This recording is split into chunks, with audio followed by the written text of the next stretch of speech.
포토라인 선다입니다. 포토라인 선다. 기사 같이 볼까요? 특검 오늘 김건희 소환 포토라인에 선다라는 거죠. 오늘 오전 10시 지금 광화문에 위치해 있는 김건희 특검에 김건희 여사가 직접 나옵니다. 그런데 사실 이게 영부인 중엔 처음이다라는 거예요. 네, 사실 앞서서 이순자, 권양숙 여사도 조사를 받긴 받았습니다만 이건 조사가 끝나고 난 다음에 사실 어제 받았어요, 그제 받았어요라고 뒤늦게 알려졌었는데 이번에는 받는 그대로 출석하는 모습 그대로 다 생중계가 될 수 있는 상황이다라는 거죠. 지금 저희 잠깐 화면으로 좀 보여줄 수 있나요? 지금 현재 김건희 특검 앞의 상황입니다. 지금 같이 상황을 좀 같이 보시면 네, 지금 현재 이 굉장히 많은 비가 추적추적 오고 있는데 많은 취재진들이 지금 몰려있는 모습입니다. 아직 도착하지 않았기 때문에 취재진만 그리고 일단 경호팀 일부가 좀 눈에 보이는 것 같고요. 그래서 지금 현재 김 여사의 출석을 다들 좀 기다리고 있다. 포토라인을 중심으로 좀 기다리고 있다라고 봐야 될 것 같은데 근데 조윤선 변호사님 아까 저희 일면하면서 말씀드렸던 게 묵비권 행사하지 않는다라고 얘기를 했어요. 김 여사 측에서. 그 얘기 중에서 오늘 입 열 거다라는 얘기인데 오늘 포토라인에 서서 얘기할까요? 하면 무슨 얘기를 할까요? 저는 포토라인에서 김건희 여사가 별다른 언급을 할 것 같지는 않아 보입니다. 지금 앞서 말씀하신 그런 진술 묵비권을 행사하지 않는다는 것은 네. 수사관, 검사 앞에서 그 부분에 대해서 적극적으로 본인 혐의에 대한 소명을 하겠다, 주장을 하겠다는 입장인 것으로 보여지는 것이고 네. 만약에 포토라인에서 어떠한 그런 본인의 그런 신상 발언을 하게 된다고 한다면 그 영상 자체가 굉장히 짧게 남아있지는 않을 거예요. 단순히 굉장히 길게 남아있을 수도 있고 여러 가지 질문과 거기에 대한 응답을 하는 그런 모습들이 실시간으로 송출될 수도 있습니다. 저는 김건희 여사가 과연 그러한 모습을 보여줄까? 이미 그 전부터 하루에 하나의 혐의에 대해서만 조사를 받게 해달라. 6시까지만 조사를 받게 해달라. 이런 식의 무리한 요구를 해왔는데 포토라인에 서서 그런 본인의 신상 발언을 할 정도로 그렇게까지 적극적으로 응할 가능성은 좀 낮지 않을까라는 생각이 듭니다. 네. 그 전에도 뭔가 내가 나가서 조사를 받겠다 그런데 하루 하나만 얘기할 거고 그리고 건강이 안 좋으니까 오후 6시 전에 좀 끝내야 되고 이런 얘기들을 조건을 좀 달았던 걸 보면은 글쎄 오늘 나와서 포토라인에 서서 공개적으로 얘기를 한다고 두고두고 박제가 돼서 남을 텐데 라는 지금 이런 취지의 말씀이에요. 네. 근데 아까 제가 말씀드린 게 그 세계일보 같이 볼까요? 네.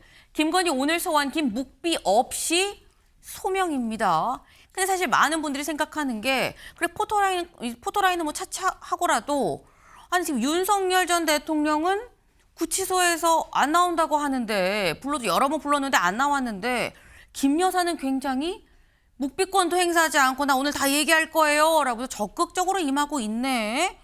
왜 다른 거야? 라고 생각할 수 있어요. 송영훈 변호사님. 왜 둘은 다른 것이냐. 그럼 정말 나와서 묵비권 행사 안 할 거면 포토라인도 얘기하는 거 아니라는 생각도 들기도 하고요.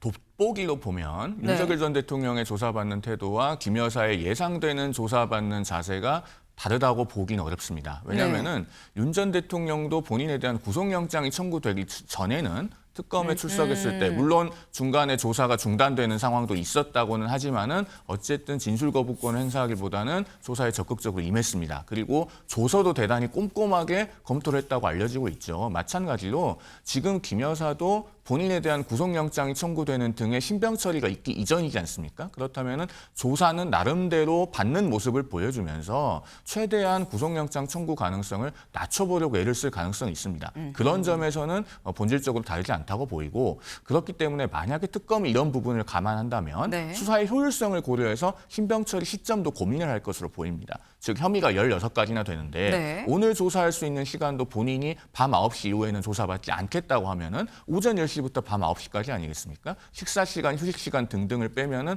아마 하루 8시간이 채 될까 말까 할 겁니다. 그러면은 조기에 신병 처리를 하기보다 아마 여러 번 부르는 방향을 고려해 볼 수도 있다라는 생각도 아울러 해봅니다.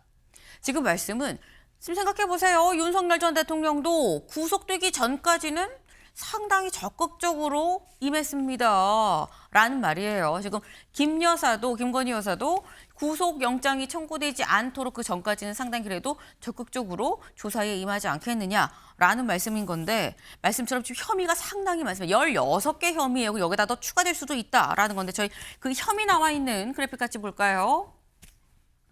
네, 바로 이겁니다. 사실 엄밀히 얘기하면 다 16개가 딱 개수가 맞지는 않아요. 왜냐하면 여기 지금 녹아들어져 있는 혐의도 있고 하기 때문에 그런데 일단 크게는 도이치 이 주가 조작 의혹 그리고 명태균 씨 관련한 공천 개입 의혹이 있고요. 건진법사 관련한 이권 청탁, 뭐 부당거래 의혹 이런 게 있고 코바나 컨텐츠 뇌물성 협찬금 의혹이 있습니다. 그리고 뒤에서부터 가보죠. 반클리프 아벨 목걸이, 최근에 계속 나왔던 목걸이 문제, 이런 고가 장신구 문제, 그리고 외유성 순방 등 외교 자원을 사적으로 이용한 의혹, 삼부토건 주가 조작, 양평 고속도로, 그리고 집사의 이 회사 청탁성 투자 의혹. 그러니까 이게 뭐 집사건이야, 김여사건이야, 경제공동체 이런 얘기가 있었죠. 그러니까 이런 부분들에 대해서 굉장히 좀 다양하게 혐의가 지금 나눠져 있다라는 건데 기억하시나요? 윤석열 전 대통령 내 처를 왜 이렇게 보는 거예요? 라고 얘기한 적이 있습니다. 잠깐 들어보시죠. 뭐 저희 집사람도 하여튼 침소봉대는 기본이고 뭐 없는 것까지 만들어서 그야말로 저를 타겟으로 해서 우리 제 처를 많이 좀 악마화시킨 거는 있습니다. 네. 윤석열 당시 대통령 때의 모습이죠. 계엄 전입니다. 네, 작년 11월. 내 처에 대해서 뭐 완전 무슨 침소봉대에서 악마화를 했어요. 그러니까 지금 뭐 나오는 이런 의혹들 사실 아닌 게 너무 많습니다라고 지금 얘기를 한 건데 근데 지금 나오는 혐의가 16개거든요. 송 변호사님. 16개 혐의 중에서 김 여사가 전체 전면 부인할 것이냐, 일부 인정하고 일부 부인할 것이냐. 어떻게 보십니까? 도이치모터스 같은 경우에는 그동안의 조사를 받지 않았습니까? 네. 그 조사 받았을 당시의 입장의 일관성이라는 측면에서 계속 본인은 몰랐다고 주장할 가능성이 있을 것 같아요. 다만 도이치모터스 사건에 대해서는 특검도 지금까지 보강 조사를 상당히 많이 했습니다. 특히나 그 7초 매매라고 알려진 통정 매매 의심이 다분한 거래의 상대방인 민모 씨. 이 사람도 불러서 조사를 했거든요. 그리고 현재까지 언론에 알려지고 있는 조사 추이를 보면은 이 도이치모터스 사건에 관계되는 인물들도 기존과는 입장이 많이 달라졌을 가능성을 배제하기가 어렵습니다. 그렇다면 본인이 부인하더라도 그것이 어느 정도 실효성이 있을 것인가? 네. 이것은 조금 의문이 들고요. 그다음에 명태균 씨 관련 사건 같은 경우는 관련 인물들이 역시나 뭐 윤상현 의원 또 약간 입장이 다르다고 알려져 있는 윤한홍 의원 등등 이미 조사를 받았습니다. 그러면은 역시나 본인이 그 관련성을 부인하더라도 그것이 수사팀을 설득할 수 있을 만한 것이 될지는 역시나 의문부호가 그려집니다. 네. 일단 김 여사는 지금까지 부인을 해왔기 때문에 이제 와서 일부 인정을 하는 게 쉽진 않을 거다 때문에 부인을 하겠으나 부인을 한다고 한들 그게 실효성이 있겠느냐. 효과적인 측면에서는 좀 다르게 본다라고 지금 말씀을 하셨어요. 네. 사실 홍준표 전 시장이 김여 사건에 대해서 최근에 이런 글을 올렸었죠. 같이 볼까요?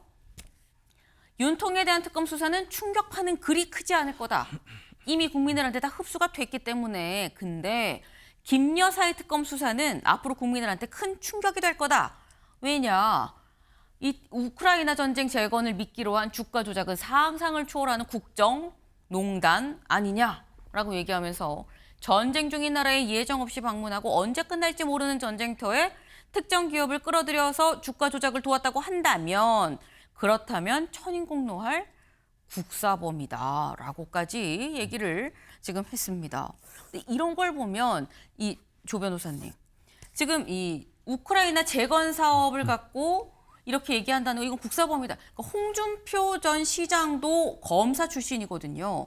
근데 이렇게 약간 단정짓듯이 약간 얘기를 해도 되는 건가라는 생각이 들긴 합니다.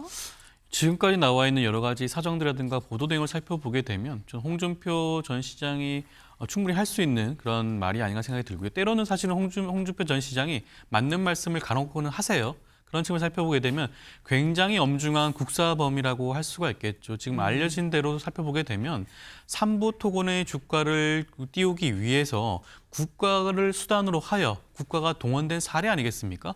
과연 과거에 어떠한 국정농단 세력들도 이와 같이 국가를 이용해서 주가를 조작한 사례는 없다고 볼 수가 있겠죠. 그만큼 굉장히 위중한 사건이라고 보여지는 것이고 여기에 대해서 아마 김건희 여사 측에서는 아마 모든 혐의에 대해서는 부인할 것으로 보여집니다. 지금 단계에서 하나하나의 모든 사건들과 혐의들은 사실상 하나의 특검으로 처리해야 될 정도로 굉장히 큰 사건들이에요. 네. 국정농단 사건들이기 때문에 어느 하나에 대해서 인정하는 순간 어떻게 보면 뚝이 무너지는 효과가 있을 수도 있다라는 생각으로 아마 모든 혐의에 대해서 부인할 가능성이 높다고 보여지고요. 네. 그것이 아마 김건희 여사에 대한 구속영장 발부 가능성을 더욱 높이지 않을까 싶습니다. 아마 지금까지 아마 특검팀 입장에서는 주위에 있는 관계자, 참고인들, 다른 피의자들의 조사를 쭉 진행을 해왔을 것이고 각종 진술과 증거를 취합했을 것인데 그 진술 증거와 부합하지 않는 김건희 여사의 진술이 확보된다고 한다면 그것 자체가 증거인멸의 우려가 있기 때문에 아마 즉시 구속영장을 청구할 가능성도 배제할 수 없지 않을까 싶습니다. 네. 지금 말씀은 이 김 여사가 갖고 있는 이 현재 받고 있는 혐의가 상당히 많은데다가 이게 조금씩 연관이 돼 있는 부분도 분명히 있기 때문에 하나가 만약에 인정이 된다 그러면 뚝이 무너지듯이 와르르 다 무너지지 않겠느냐.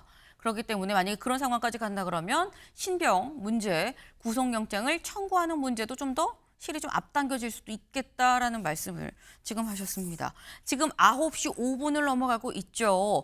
10시에 조사라고 한다면 10시보다 좀 일찍 김 여사는 도착을 할 겁니다. 그렇기 때문에 지금 현재 이 광화문에 있는 김 여사 특검 사무실 앞에는 굉장히 지금 북적북적 많은 취재진들과 또 경호인력 이 경력들이 또 많이 지금 모여 있는 그런 상태인 건데 일단 김 여사가 잠시 뒤에 나온다고 하면 네, 안색이 어떤지, 건강이 안 좋다는데 안색이 어떤지 나와서 발언은 할 것인지 그리고 어떤 색의 옷을 입고 나와서 어디까지 인정을 할 것인지 여부 등등이 하나부터 열까지 머리부터 발끝까지 모두 주목을 받지 않겠나라는 생각을 좀 해봅니다. 저희가 준비한 소식 오늘 여기까지입니다. 오늘도 좋은 하루 보내세요.